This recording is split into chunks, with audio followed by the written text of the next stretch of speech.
என்னமோ உலகத்துல இவங்க மட்டும் பிறந்த மாதிரியும் வேற எல்லாருமே வானத்துல இருந்து பொத்து பொத்துன்னு குதிச்ச மாதிரியும் இவங்க பிறந்த நாள் கொண்டாடுறாங்களா? என்னப்பா பிறந்த நாள் கொண்டாடுவதற்கு உனக்கு என்ன யோக்கியது இருக்குது? அறிவுபூர்வமா நீங்க சிந்திச்சீங்கன்னு வைங்களேன், பிறந்த நாள் கொண்டாடுற மாதிரி ஒரு கிறுக்குத்தனம் உலகத்துல எதுவுமே கிடையாது. பிப்ரவரி 29 பிறந்துட்டான். 4 ஆண்டுகளுக்கு ஒருக்க லீஃப் ஆண்டுன்னு சொல்லக்கூடிய பிப்ரவரி 29 வரும். அவன் எப்ப கொண்டாடணும்? கொஞ்சம் யோசிக்க வேண்டாமா? அவன் எப்ப கொண்டாடணும்? 4 வருஷம் கழிச்சு. எவன் பிப்ரவரி 29 பிறந்தானோ 4 வருஷம் கழிச்சு தான் கொண்டாடணும். ஆனா இதுக்கு மட்டும் வசமா என்ன செஞ்சிருவாங்க தெரியுமா? கொஞ்சம் அப்படி இப்படி அட்ஜஸ்ட் பண்ணி அது 28 ஆக்கிடுவோம் அல்லது மார்ச் 1 ஆக்கிடுவோம்.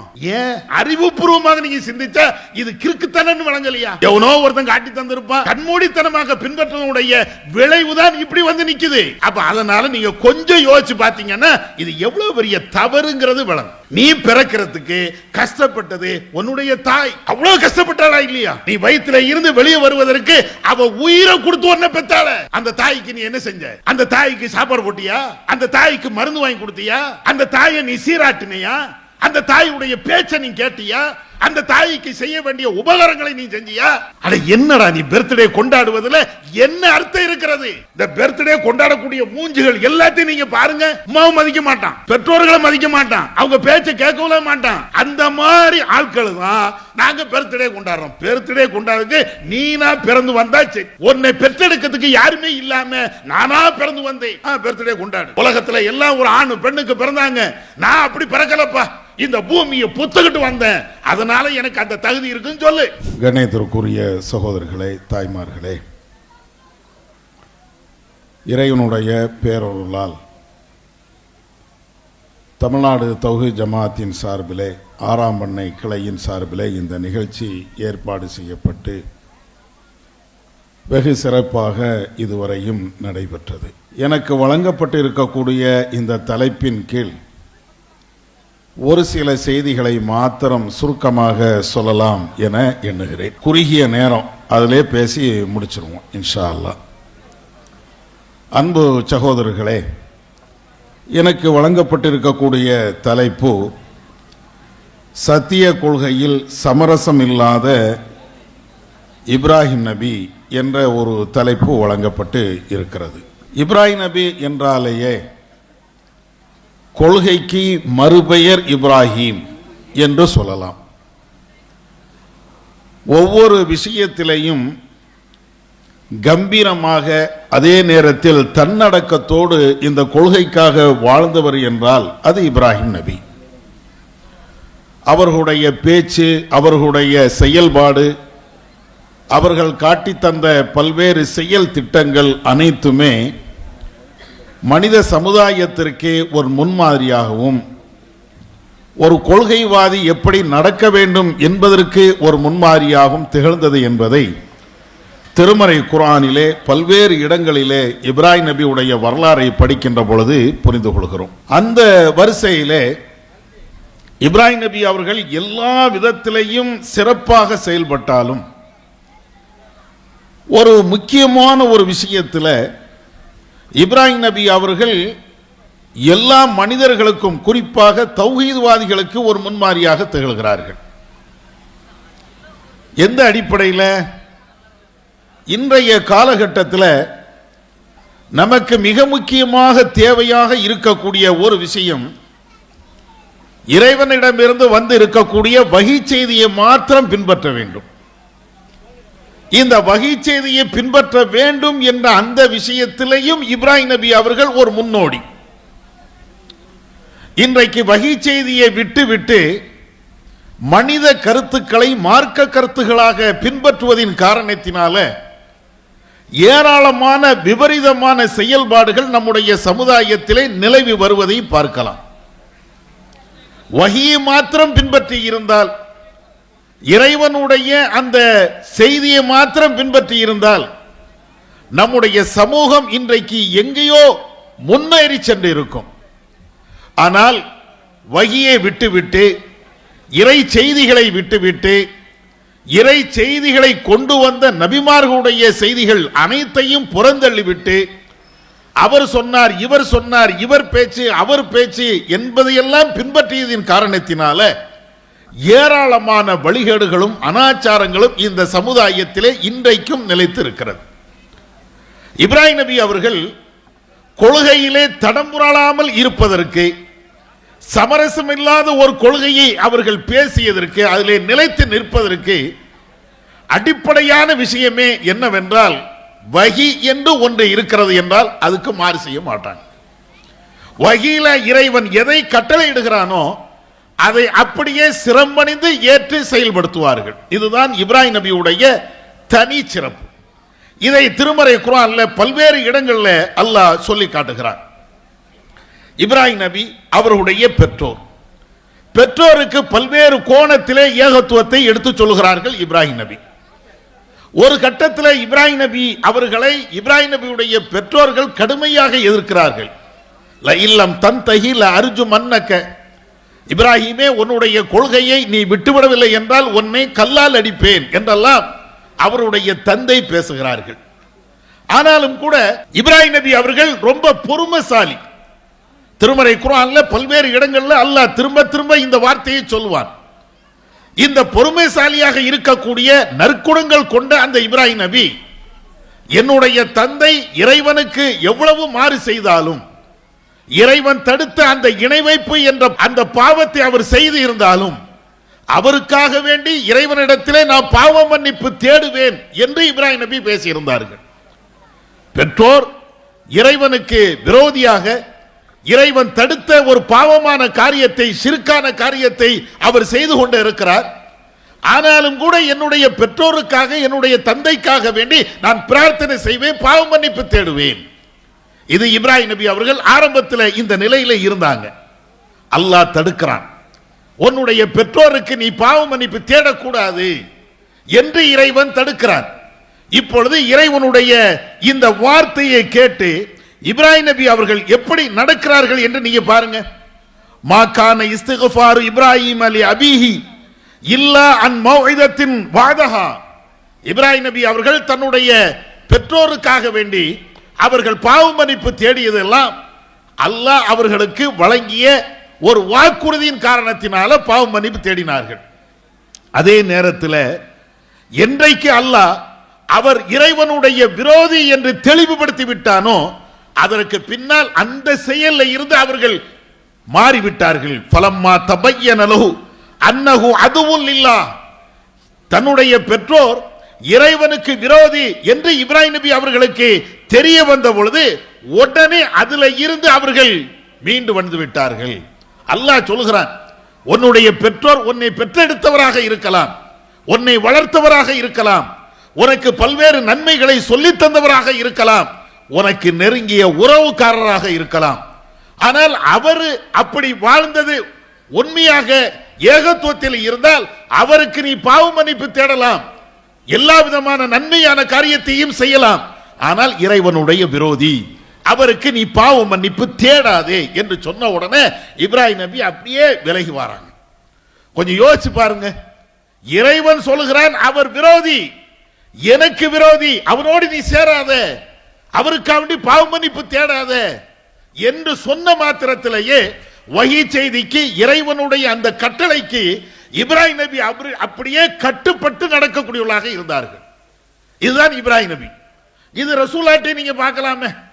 நபிகள் நாயகம் ஸல்லல்லாஹு அலைஹி வஸல்லம் அவர்களுக்கும் இதே போன்ற ஒரு நிலை ஏற்படுகிறது. அபூ தாலிப் நபி அவர்களுடைய பெரிய தந்தை, அவர்களுடைய வரலாறுகளை நாம படிக்கிறோம்.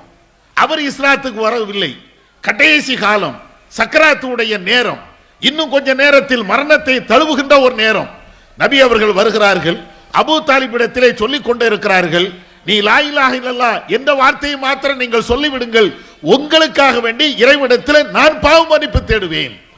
நபி அவர்கள் இப்படி சொல்ல சொல்ல அபூ தாலிபுக்கு அருகாமையில் இருக்கக்கூடிய அபூ ஜஹல், உத்பா வகைராக்கள், இல்லை இல்லை, உன்னுடைய பாரம்பரிய கொள்கையை நீ விட்டுவிட போகிறாயா, உன்னுடைய முன்னோருடைய கொள்கையை, கடவுளை நீ விடப் போகிறாயா, நீ விட்டுவிட்டு இதே நிலையில் நீ இறந்து விட்டால் இந்த மண்ணு உன்னை மன்னிக்குமா, உன்னுடைய முன்னோர்கள் அல்லது இந்த சமுதாயம் உன்னை எப்படியெல்லாம் பேசுவார்கள் என்று அந்த நபி அவர்களுக்கு எதிராக அவர்கள் வாதத்தை வைக்கிறார்கள். கடைசியாக இஸ்லாத்தை ஏற்காமலேயே அபூ தாலிப் மரணத்தை தழுவுகிறார்கள். இந்த நேரத்தில் தான் நபிகள் நாயகம் ஸல்லல்லாஹு அலைஹி வஸல்லம் அவர்கள் சொல்லிக் கொண்டே வருகிறார்கள், என்னுடைய இறைவன் தடை செய்யாமல் இருந்தால், என்னுடைய பெரிய தந்தைக்காக அபூ தாலிபுக்காக வேண்டி நான் பாவ மன்னிப்பு தேடிக்கொண்டே இருப்பேன் என்று நபி அவர்கள் சொல்கிறார்கள். இப்படி சொல்லிவிட்டு அவர்கள் வந்ததற்கு பின்னால்தான் அல்லாஹ் திருமறை குர்ஆனிலே ஒரு வசனத்தை இறக்கிறான். மா கான லில் நபி வல்லதீன ஆமனு ஐயஸ்தக்ஃபிரு லில் முஷ்ரிகீன். எந்த நபியாக இருந்தாலும் நம்பிக்கை கொண்ட மனிதர்களாக இருந்தாலும் இணை வைக்கக்கூடியவர்களுக்காக வேண்டி பாவ மன்னிப்பு அவர்கள் தேடவே கூடாது. வலவ் கானு உலி குர்பா, அவர்கள் நெருங்கிய உறவுக்காரர்களாக இருந்தாலும் சரி, நெருங்கிய உறவுக்காரர்களாக இருந்தாலும் சரி, அவர்கள் இறந்து விட்டார்கள் என்றால் இணை வைக்கக்கூடியவர்களுக்காக அவர்களுக்கு நீங்கள் பாவ மன்னிப்பு தேடாதீர்கள்.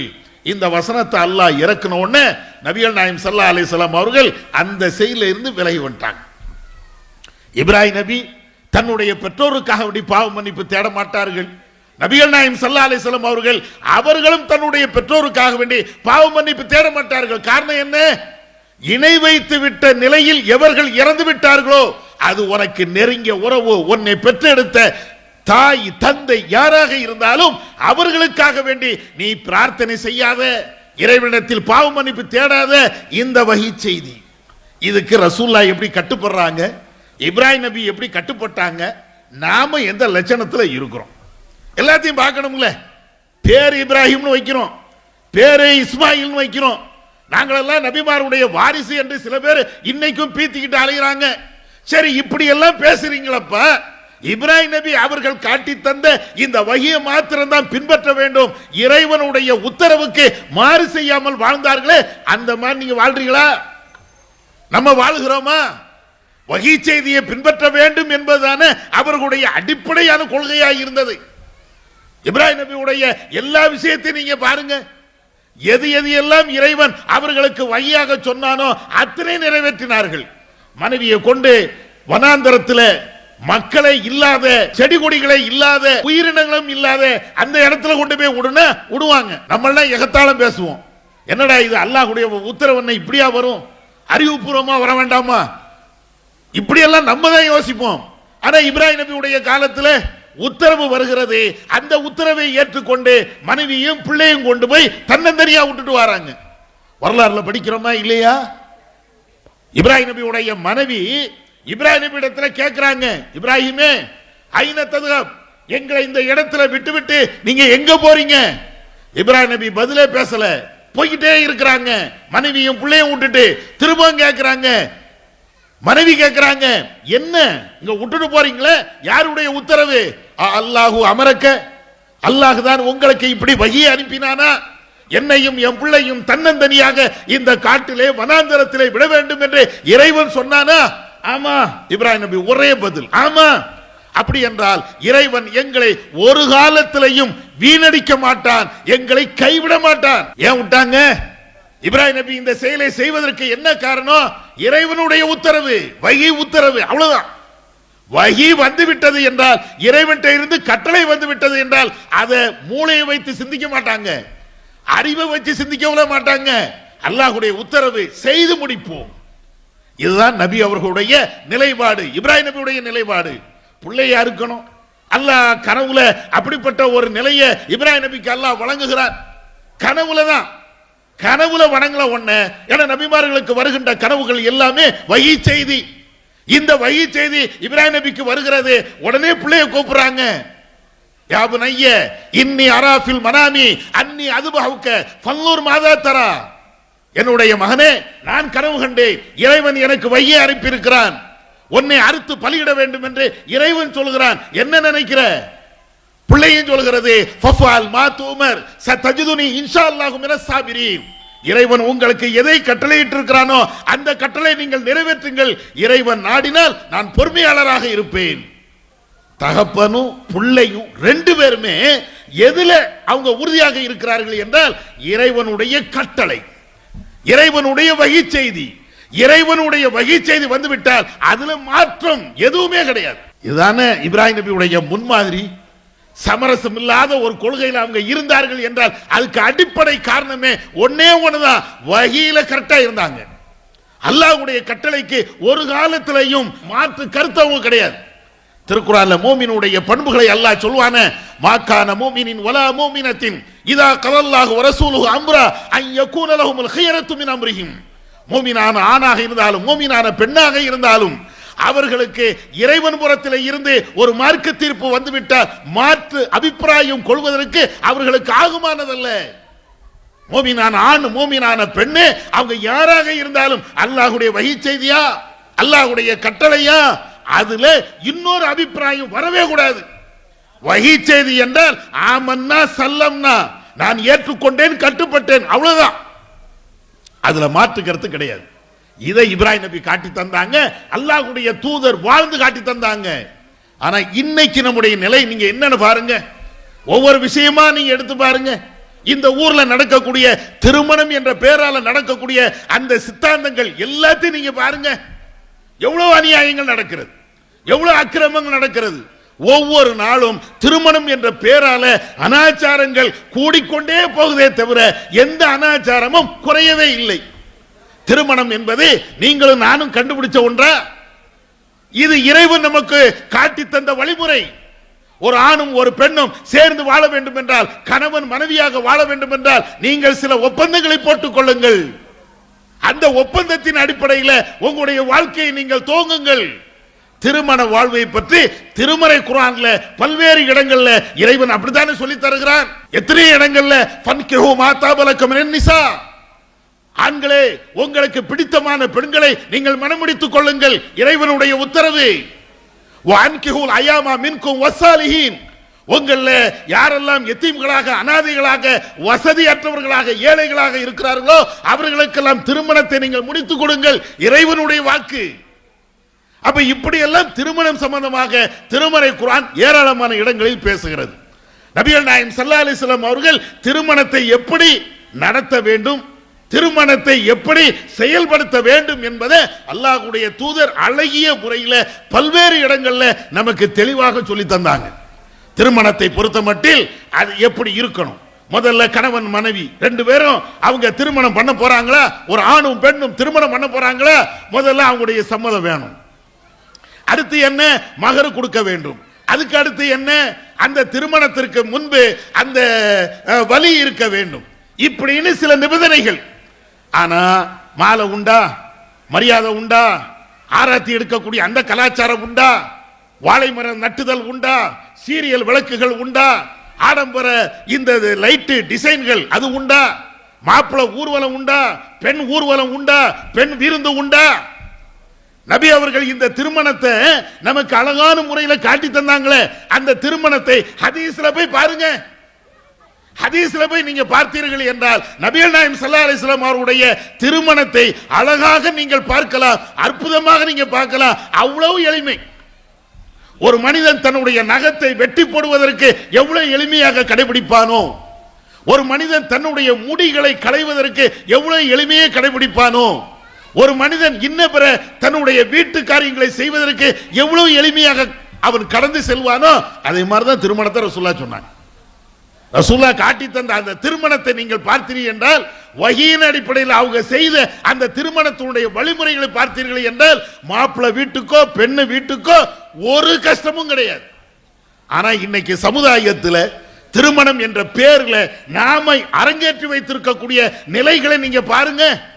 ஒரு வீட்டில் ஒரு பெண்ணுக்கோ ஒரு பையனுக்கோ திருமணம் என்றால் அந்த பெற்றோர்கள் படுகின்ற அந்த பாடு தௌஹீத்வாதிகள் உட்பட அவ்வளவு கஷ்டப்படுறாங்க, அவ்வளவு சிரமப்படுறாங்க, அவ்வளவு சிரமம். ஏன் ரசூலுல்லாஹ் கற்று தந்த அந்த வஹீயின் அடிப்படையில் உள்ள திருமணத்தை புறக்கணித்தோம், அந்த திருமணத்தை முன்மாதிரியாக எடுக்கல. எடுக்காதனுடைய விளைவு இன்னைக்கும் அவ்வளவு கஷ்டம். ஏப்பா இவ்வளவு கஷ்டப்படுறீங்க, யார் இப்படி சொல்லி தந்தா? திருமணம் என்கிற பேர்ல இவ்வளவு பெரிய சிரமத்தை நம்முடைய தலையில போடுறோமே, இது இஸ்லாம் சொல்லி தந்ததா? சரி, இது ஒரு பக்கம் இருக்கட்டும். முதல்ல இருந்த திருமணத்தை நீங்கள் எடுத்துக்கொண்டீர்கள் என்றால், முதல்ல பொன் பார்க்கக்கூடிய படலம், அதுல ஏகப்பட்ட அனாச்சாரங்கள், அதற்கு பின்னால நிச்சயதார்த்தம் என்ற ஒரு நிகழ்வு, அதுல ஏகப்பட்ட அனாச்சாரங்கள். இப்படி ஒவ்வொன்னா தாண்டி வந்தீங்கன்னா திருமணம் என்று நிகழ்வு நடக்கின்ற பொழுது அதுல ஏகப்பட்ட அனாச்சாரங்கள். மார்க்கம் தடுத்த பல்வேறு செயல்பாடுகள் இப்படி ஒண்ணுனா வரும். இப்ப அது எல்லாம் தாண்டி இன்னும் கொஞ்சம் புதுமையை கொண்டு வருவோம் அப்படின்ட்டாங்க. என்னப்பா புதுமை? என்னன்னா ஏற்கனவே நடக்கக்கூடிய அனாச்சாரம் எல்லாம் காணாதானே. ஏற்கனவே திருமணம் நடக்கக்கூடிய 90% திருமணத்தை நீங்க இந்த நாட்டில் நடக்கக்கூடிய திருமணத்தை நீங்க பார்த்தீர்கள் என்றால் மார்க்கத்துக்கும் அதுக்கும் சம்பந்தமே இருக்காது. அப்படித்தான் திருமணத்தை நிறைய பேர் நடத்திக்கிட்டே இருக்கிறாங்க. அதுல இப்ப இங்க இருந்து புதுமையான சில விஷயங்கள் என்ன, ஒரு திருமணம் நடக்குது அப்படின்னு சொன்னாச்சுன்னா மாப்பிள்ளையும் பொண்ணையும் ஒரு இடத்துல உட்கார வச்சுக்கிட்டு கேக்கு வெட்டுதாகலாம். ஏன்பா கேக்கு? மாப்பிள்ளையும் பொண்ணு 2 பேரையும் வச்சுக்கிட்டு கேக்கு வெட்டணும். என்ன அது? என்ன எந்த கலாச்சாரம்? ரசூல்லாவும் கதீஜாவும் கல்யாணம் பண்ணும்போது கேட்டு வைக்கிறாங்களோ? காட்டுங்களேன். ரசூல்லாவும் ஆயிஷாவும் திருமணம் பண்ணாங்களே, வா ஹாப்பி மேரேஜ் டே அல்லது மேரேஜ் என்ன இளவையாத ஒண்ணு சொல்லி அப்படி கேக் வெட்டினாங்களா ரசூல்லா? அட எங்க இருந்துடா கொண்டு வாரிய? ஒவ்வொன்னா கொண்டு வர்றது. ஆனா தப்பி தவறி ஒரு ஆலிம்சா அதுல பேசிடவே மாட்டாரு. அதுக்கு மாற்றமா அங்கேயும் போய் நின்னுக்கிட்டு அல்லாஹும் அல்லி பைனவுமா நம்ம லெப்பதான் ஓதுவார், அல்லாஹும் அல்லி பைனவுமா அவரும் ஓதுவார். சரி, இந்த கலாச்சாரம் எங்கே இருக்கிறது? மணமகனை மணப்பெண்ணை எல்லாத்தையும் வச்சுக்கிட்டு அந்நிய ஆண்கள் அந்நிய பெண்கள் எல்லாரும் இருக்கக்கூடிய அந்த சபையில இந்த கேக்கு வெட்டணும்னு எங்க இருக்குது? இது ஒரு பக்கம். அடுத்து என்ன செய்யறது அப்படின்னு சொன்னா இன்னொரு நிகழ்வு. இதே திருமணத்துல நம்மள்ட்ட தான் திருமணம் என்றாலேயே மாற்று மத கலாச்சாரத்தை அப்படியே காப்பி அடிச்சிருப்போமே, அச்சு பிசகாம காப்பி அடிச்சிருப்போம். அதுல திருமணத்துல உள்ள ஒரு நிகழ்வு என்னன்னா மணப்பெண்ணு பட்டாடை தான் உடுக்க வேண்டும். அந்த பட்டாடையை உடுக்கிறதுக்கு அந்த பொம்பளை படுற பாடு இருக்குதே சுப்ஹானல்லாஹ். அது தெரியும். இந்த மணப்பெண்ணை சோடிப்பாங்கல்லங்க, மணப்பெண்ணை சோடிக்கும் போது பட்டத்தான் உடுக்கணும் அப்படின்னு வச்சிருவாங்க. அந்த பிள்ளை இவ்வளவு நாளா பட்டை பார்த்ததே இருக்காது. அந்த பொண்ணு மணப்பெண்ணு இதுவரையும் பட்டை பார்த்ததே இருக்காது, சேலை கூட கட்டிருக்க தெரியாது.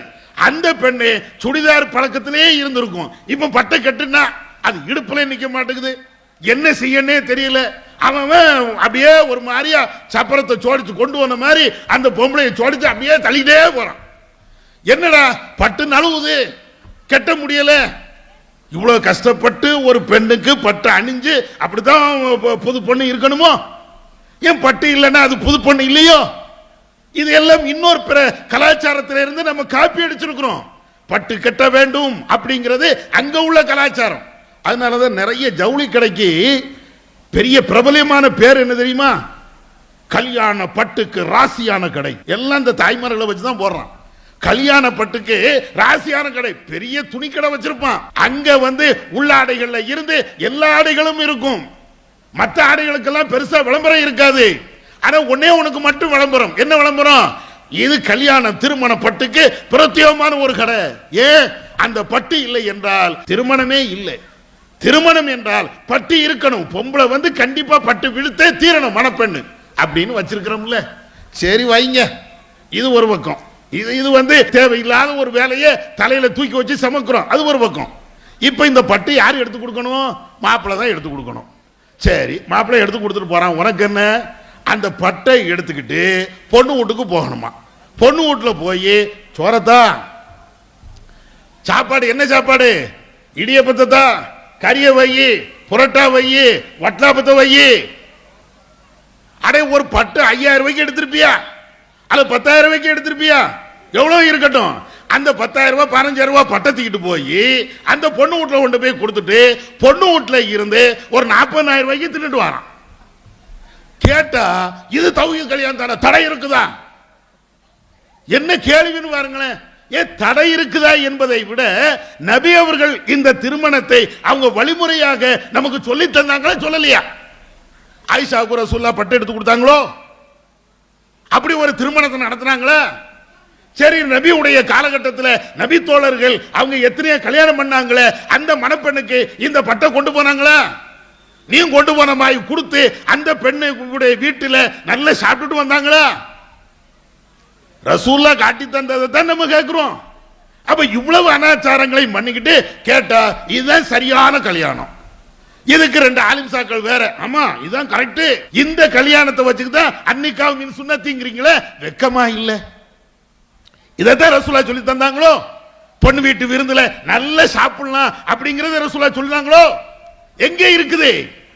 இதைத்தான் நாங்க கேட்கிறோம். வஹி செய்தியை பின்பற்ற வேண்டும் என்று சொன்னால் அந்த பின்பற்றுதல் எவ்வளவு அற்புதமா இருக்க வேண்டும்.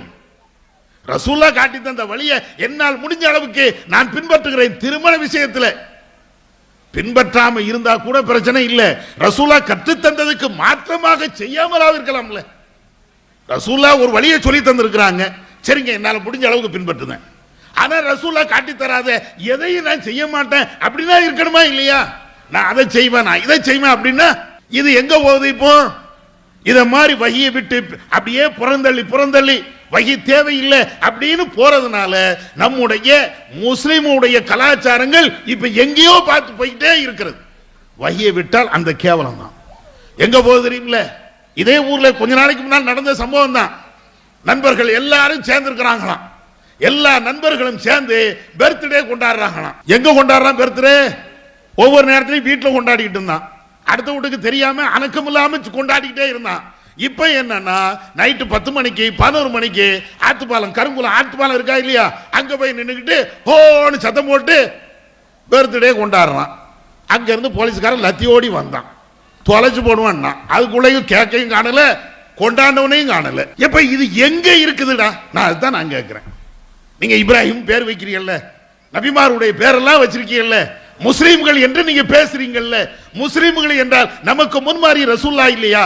முஸ்லிம்கள் என்றால் நமக்கு முன்மாறி இப்ராஹிம் நபி இல்லையா? அந்த இப்ராஹிம் நபியோ இஸ்மாயில் நபியோ அவங்களுக்கு பிறந்த எத்தனை நபிமார்கள் அவங்க வந்தாங்களே, அந்த நபிமார்கள் இப்படி ஒரு பிறந்த நாள் எங்கேயாவது கொண்டாடினாங்களா? என்னமோ உலகத்துல இவங்க மட்டும் பிறந்த மாதிரியும் வேற எல்லாருமே வானத்துல இருந்து பொத்துன்னு குதிச்ச மாதிரியும் இவங்க பிறந்த நாள் கொண்டாடுறாங்களாம். என்னப்பா பிறந்த நாள் கொண்டாடுவதற்கு உனக்கு என்ன இருக்குது? என்ன யோக்கியது இருக்குது? அறிவுபூர்வமா நீங்க சிந்திச்சீங்கன்னு வைங்களேன், பிறந்த நாள் கொண்டாடுற மாதிரி ஒரு கிறுக்குத்தனம் உலகத்துல எதுவுமே கிடையாது. சரி, ஒருத்தனை வச்சுக்கிடுவோம். பிப்ரவரி 29 பிறந்துட்டான். 4 ஆண்டுகளுக்கு ஒருக்க லீஃப் ஆண்டுன்னு சொல்லக்கூடிய பிப்ரவரி 29 வரும். அவன் எப்போ கொண்டாடணும்? அவன் எப்போ கொண்டாடணும்? கொஞ்சம் யோசிக்க வேண்டாமா? அவன் எப்போ கொண்டாடணும்? 4 வருஷம் கழிச்சு. எவன் பிப்ரவரி 29 பிறந்தானோ அதுக்கு பின்னாடி 4 ஆண்டுகளுக்கு பின்னால் தான் பிப்ரவரி 29 வரும். அப்ப 29ல 4 வருஷம் கழிச்சு தான் கொண்டாடணும். ஆனா இதுக்கு மட்டும் வசமா என்ன செஞ்சிருவாங்க தெரியுமா? கொஞ்சம் அப்படி இப்படி அட்ஜஸ்ட் பண்ணி அது 28 ஆக்கிடுவோம் அல்லது மார்ச் 1 ஆக்கிடுவோம். ஏன் இந்த கேவலம்? ஏன் இந்த ஈன புத்தி? அறிவுபூர்வமாக நீங்க சிந்திச்சா இது கிறுக்குத்தனன்னு வழங்கலையா? எவனோ ஒருத்தன் சொல்லியிருப்பான், எவனோ ஒருத்தன் காட்டி தந்திருப்பான். அது அப்படியே என்ன ஏதுன்னு கேட்காம கண்மூடித்தனமாக பின்பற்றுது. கண்மூடித்தனமாக பின்பற்றுவதுடைய விளைவுதான் இப்படி வந்து நிக்குது. அப்ப அதனால நீங்க கொஞ்சம் யோசிச்சு பாத்தீங்கன்னா இது எவ்வளவு பெரிய தவறுங்கிறது விளங்கும். இன்னும் சொல்ல போனா எந்த மனுஷன் பிறந்தாலும் அவனுக்கு அதுல என்ன லாபம் இருக்கிறது? நீ பிறக்கிறதுக்கு கஷ்டப்பட்டது உன்னுடைய தாய். அவ்வளவு கஷ்டப்பட்டாளா இல்லையா? நீ வயிற்றுல இருந்து வெளியே வருவதற்கு அவ உயிரை கொடுத்து ஒன்ன பெத்தாள. அந்த தாய்க்கு நீ என்ன செஞ்ச? அந்த தாய்க்கு சாப்பாடு போட்டியா? அந்த தாய்க்கு மருந்து வாங்கி கொடுத்தியா? அந்த தாயை நீ சீராட்டினியா? அந்த தாயுடைய பேச்சை நீ கேட்டியா? அந்த தாய்க்கு செய்ய வேண்டிய உபகாரங்களை நீ செஞ்சியா? இவன் பர்த்டே கொண்டாடுவான். இவனை பெற்றெடுத்த அந்த தாய் எப்ப அந்த கடையில போய் ஒரு தேங்காய் வாங்கிட்டு வா அப்படின்னு சொன்னா பாமா அப்படின்ட்டு போறான். அட என்னடா நீ பர்த்டே கொண்டாடுவதில் என்ன அர்த்தம் இருக்கிறது? உன்னை அவ்வளவு கஷ்டப்பட்டு பெத்தால அந்த தாயுடைய பேச்சு ஒரு கடைக்கு போயிட்டு வா அப்படின்னா, அதாவது போமானா கூட கண்ணியமான வார்த்தை. இங்க மேலப்பாளையம் திருநெல்வேலி அந்த சைட்ல பாத்தீங்கன்னா இங்கேயும் அப்படித்தான் போலாம் உமாவை இவதான் பர்த்டே கொண்டாடுறாங்க. இந்த பர்த்டே கொண்டாடக்கூடிய மூஞ்சிகள் எல்லாத்தையும் நீங்க பாருங்க. உமாவை மதிக்க மாட்டான், பெற்றோர்களை மதிக்க மாட்டான், அவங்க பேச்சை கேட்கவே மாட்டான். அந்த மாதிரி ஆட்கள் தான் நாங்க பர்த்டே கொண்டாடுறோம். பர்த்டே கொண்டாடுறதுக்கு நீனா பிறந்து வந்தாச்சு. உன்னை பெற்றெடுக்கிறதுக்கு யாருமே இல்லாம நானா பிறந்து வந்தேன். பர்த்டே கொண்டாடு. உலகத்துல எல்லாம் ஒரு ஆணு பெண்ணுக்கு பிறந்தாங்க. நான் அப்படி பிறக்கலப்பா, இந்த பூமியை புத்துக்கிட்டு வந்தேன், அதனால எனக்கு அந்த தகுதி இருக்குன்னு சொல்லு. எவன் வந்தா அப்படி? இப்ப இந்த மாதிரி மார்க்கத்திலேயே அது இல்ல. அறிவுபூர்வமாக யோசிச்சா கூட அவ்வளவு கிறுக்குத்தனமா இருக்குது. இவங்க என்ன செய்யறாங்க அப்படின்னா, ஆத்து ஓரத்துல அல்லது அங்க இங்க சில இடங்கள்ல நீங்க பார்க்கலாம், சமூகத்துல பர்த்டே கொண்டாடுறாங்களாம். வாழை வச்சுக்கிட்டு கேட்க வெட்டுதான், இப்படி கையை வச்சாலேயே புசுக்குன்னு போகுது. சரி, அதுல இன்னொரு கேள்வியும் இருக்குது. அது என்ன பர்த்டே வெட்டதுக்கு மட்டும் கேக்கு? எதுக்கு கேக்கு? அதையா கொஞ்சம் யோசிக்கணும். பர்த்டே கொண்டாடுவதா இருந்தால் கண்டிப்பா கேக் இருக்கணுமா? ஏன் சாப்பிடுறதுக்கு வந்து கிரில் சிக்கன் வச்சிருக்கீங்கல்ல, இன்னைக்கு பர்த்டே கிரில் சிக்கனை நான் வெட்டுகிறேன், வெட்டு. அதுக்கு மட்டும் எங்கேயும் சாப்பிடக்கூடிய பொருள் தானே. எங்க இருந்துடா கண்டுபிடிச்ச? கேக்கு தான் அந்த பர்த்டேக்கு. யார் கண்டுபிடிச்சது? இந்த கேக்ல தான் வெட்டணும்னு யார் சொல்லி தந்தது?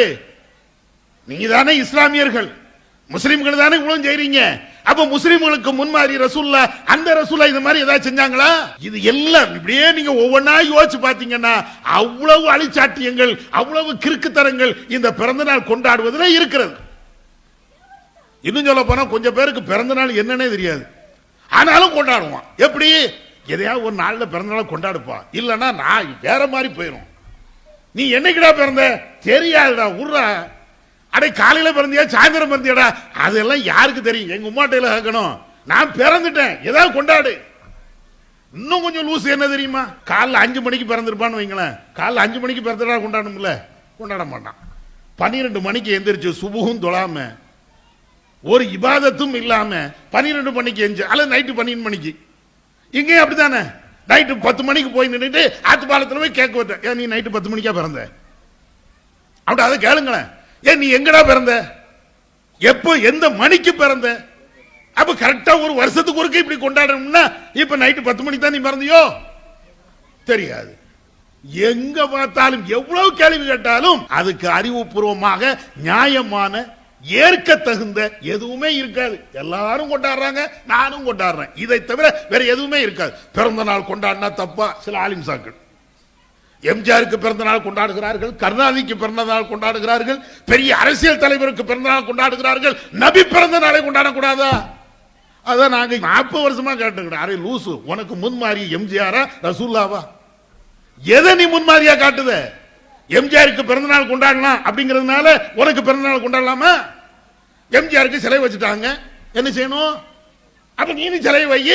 ரசூலாவுக்கு எம்ஜிஆருக்கே சிலை இருக்கிறது, எனவே எங்களுடைய உத்தம தூத ரசூலாவுக்கு நாங்க சிலை வைக்கிறோம். அப்பியா செருப்பால அடிப்பான் உலகத்துல எல்லா முஸ்லிம்களும் சேர்ந்து. ரசூலாவுக்கு அந்த அந்த மாதிரி ஒரு முன்மாதிரி நீங்க காட்ட முடியாதுல்ல. அப்ப இத மாதிரி நிறைய விஷயங்கள்ல மற்றவர்களைத்தான் நம்ம ஃபாலோ பண்றோமே தவிர இப்ராஹிம் நபிய ரசூல்லாவை நம்ம பின்பற்றல, வஹியை நம்ம பின்பற்றல. அதனுடைய விளைவுகள் தான் இன்னைக்கு எவ்வளவு மோசமா போயிட்டு இருக்குதுன்னா, பொம்பளை பிள்ளைகளுவ வாட்ஸ்அப்ல பேஸ்புக்ல ரீல்ஸ் அப்படின்னு சொல்லக்கூடிய அந்த வீடியோவை எடுத்து டான்ஸ் ஆடிட்டே கிடக்குறா. ஏகப்பட்ட விஷயங்கள் இப்பவும் நீங்க பார்க்கலாம். ரீல்ஸ்ங்கிற பேர்ல பாட்டுக்கு வாய் அசைக்கிறது. எவனோ ஒருத்தன் பாட்டு படிச்சிருப்பான், எவனோ ஒருத்தன் நடிச்சிருப்பான், இவ்வளோ அதுலயும் சேர்ந்து நடிக்கிறாங்களாம். எதுக்கு? அது பாட்டு படிச்சவன், அதுல நடிச்சவன், அந்த படத்துக்கு எல்லா விதமான உதவி செஞ்சவன் எல்லாரும் நரகத்துக்கு போறான்ல, நானும் நரகத்துக்கு போற ரெடி. மொபைல் இப்படித்தானே முடிச்சு வச்சுட்டு இருக்கிறான், அதுக்கு ஒரு கம்பு வச்சுக்கிறானா இல்லையா? இப்படியே வச்சுக்கிட்டு பாட்டு படிச்சுக்கிட்டே இருக்கிறான். எதுக்கு? இவ்வளோ படிக்கிறது இல்ல, இவ்வளோ வாய்ஸும் கிடையாது. அங்க உள்ள ஒரு ரெக்கார்டு ஓடும். எவனோ ஒருத்தன் பாட்டு படிச்சிருப்பான், எவனோ ஒருத்தன் நடிச்சிருப்பான், அதுக்கு பதிலா இவ உட்கார்ந்துட்டு இப்படியே வாய் அசைக்கிறாங்களாம். எதுக்கு? அவன் எல்லாம் நரகத்துக்கு போறான்ல, நானும் போறேன். அதுதானே. சில பேர் டான்ஸ் ஆடுறது, குத்தாட்டம் ஆடுறது. யார சொல்றேன்? ஆண்களும் பெண்களும். இந்த ரீல்ஸ் மோகம் வந்து எத்தனை பேர் செத்து கிடக்கிறான். மலையில போய் எடுக்கிறேன், ஆத்துல போய் எடுக்கிறேன், சாகசம் பண்ணிக்கிட்டே எடுக்கிறேன், ரயில் வரும்போது அதற்கு முன்னால எடுக்கிறேன், எல்லாம் முடிஞ்சு போச்சு. ரீல்ஸ் மோகத்துல வந்து அவன் உயிரை விட்டுட்டு கிடக்கிறான். நம்முடைய முஸ்லிம்களும் சரி. அப்ப இதுக்கு என்னப்பா முன்மாதிரி? முன்மாதிரிலாம் வேண்டாம். மார்க்கத்தில் இதற்கு என்ன அடிப்படை என்றால், நீங்க வஹிய விட்டீங்க, கொஞ்சம் கொஞ்சமா படிதாண்டி போய்கிட்டே இருக்கான். ஆணும் சரி பெண்ணும் சரி வஹியை புறக்கணித்து விட்டால் இந்த அனாச்சாரங்கள் வரிசை கட்டி வரும். அதான் யதார்த்தம். திருமணத்தில் வஹியை புறக்கணித்தோம், வரதட்சணை உள்ளே வந்தது, பெண் குமர்கள் தேங்கினார்கள். திருமணத்தில் வஹியை புறக்கணித்தோம், அனாச்சாரங்கள் உள்ளே வந்தது. திருமணத்தில் வஹியை புறக்கணித்தோம், ஆடம்பர திருமணங்கள் உள்ளே வந்தது.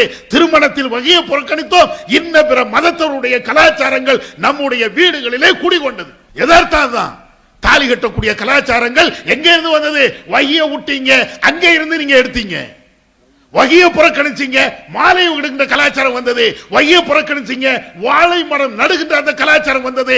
வகியை புறக்கணிச்சீங்க, தெரு முழுக்க பந்தல் அடைக்கக்கூடிய அந்த கலாச்சாரம் வந்தது. வகியை விட்டு விட்டீர்கள் என்றால் அனாச்சாரங்கள் வந்துகிட்டே இருக்கும். படிதாண்டுகின்ற கேசுகள் எவ்வளவு நடக்கிறது, அடுத்தவனோடி ஓடி போகின்ற கேசுகள் எவ்வளவு நடக்கிறது. இதுக்கெல்லாம் என்ன காரணம்? எல்லாம் ஒண்ணே ஒண்ணுதான், வகியை விட்டீங்க. இறை செய்தியை அதை நீங்க புறந்தள்ளீங்க. புறந்தள்ளுடைய காரணம் எல்லா அனாச்சாரம் அப்படியே வந்துகிட்டே இருக்கிறது. இந்த அனாச்சாரங்களை ஒழிக்கணுமா, அக்கிரமங்களுக்கு முத்திரையிட வேண்டுமா, அநியாயங்கள் இல்லாம ஒழிக்கப்பட வேண்டுமா, தனி மனித ஒழுக்கம் வர வேண்டுமா, எல்லாத்துக்கும் ஒன்னே ஒண்ணுதாங்க, வகியை மட்டும் பின்பற்ற. இப்ராஹிம் நபி எப்படி வகியை பின்பற்றினாங்க அதை எடுத்து நடங்க. நபி அவர்கள் எப்படி வகி செய்திக்கு அச்சு பேசாமல் நடந்தாங்க அதை நீங்க பாருங்க. இது அடிப்படையில் இங்க இருக்கக்கூடிய ஆண்கள் பெண்கள் அப்படி நடந்துட்டாங்க அப்படின்னா வகி மட்டும்தான் மார்க்கம் என்று இருந்து விட்டார்கள் என்றால் அங்கே சமரசம் செய்ய தேவையில்லை. இன்னும் கொஞ்சம் பேரு நாங்க திருமணத்துக்கு சாப்பாடு வைக்கிறோம், ஏப்பா உறவுகளை அனுசரிக்கணும்ல. உறவுகளை அனுசரிக்கிறதுக்கு கல்யாணம் தான் ஒரு காரணம். நிறைய பேர் இந்த காரணத்தை சொல்லிட்டே இருக்கிறான். நிறைய பேர் ஏப்பா 1000 பேருக்கு சோறு போடுற, உறவுக்காரங்களை நான் நேசிக்கணும்ல. அவங்கள விட்டாச்சுன்னா இஸ்லாம் வந்து உறவை நேசிங்கள் என்று சொல்லுகிறத அதுக்கு மாற்றமா இருமே. அப்படியா?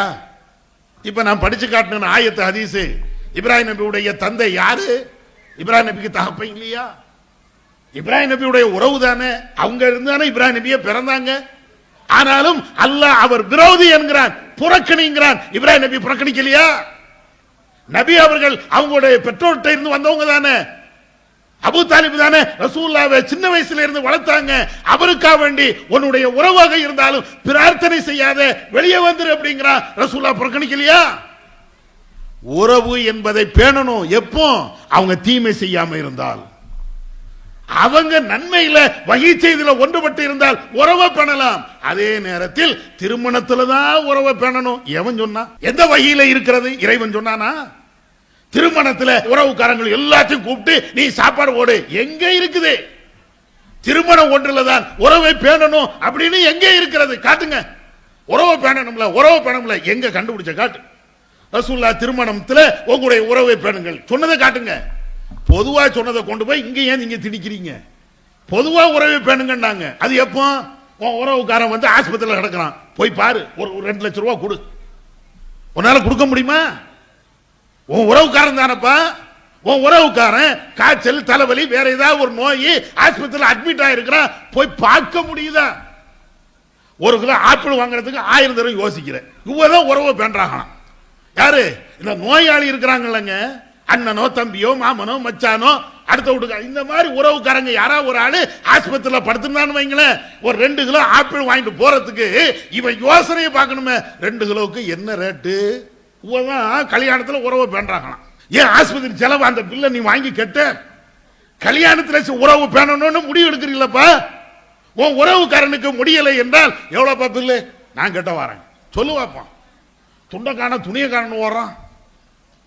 உன் உறவுக்காரன் படிக்கிறான்ல, அவனுக்கு படிக்கிறதுக்கு என்ன செலவு?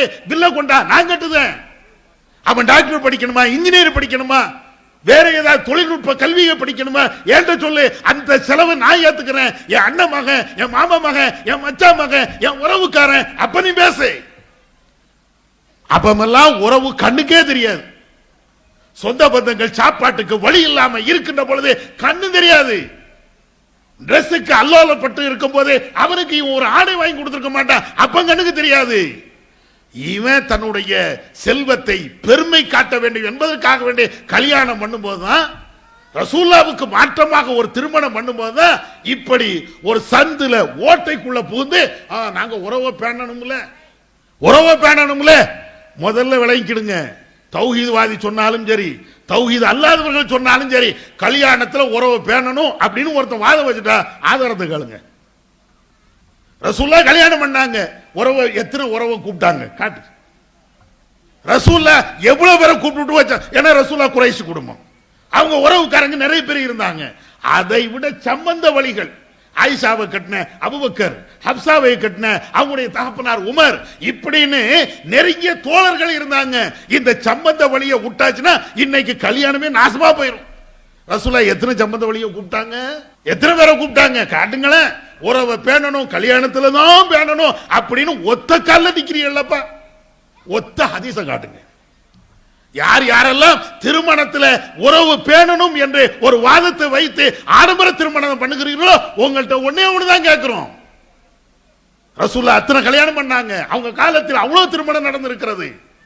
அந்த திருமணத்துல நபியுடைய காலகட்டத்தில் எத்தனை உறவை பேணாங்க திருமணத்துல, அதை காட்டுங்க. அதனால வஹியை நாம புறந்தள்ளி விட்டோம் என்றால் இந்த அனாச்சாரங்கள் அப்படியே போய்கிட்டே இருக்கிறது.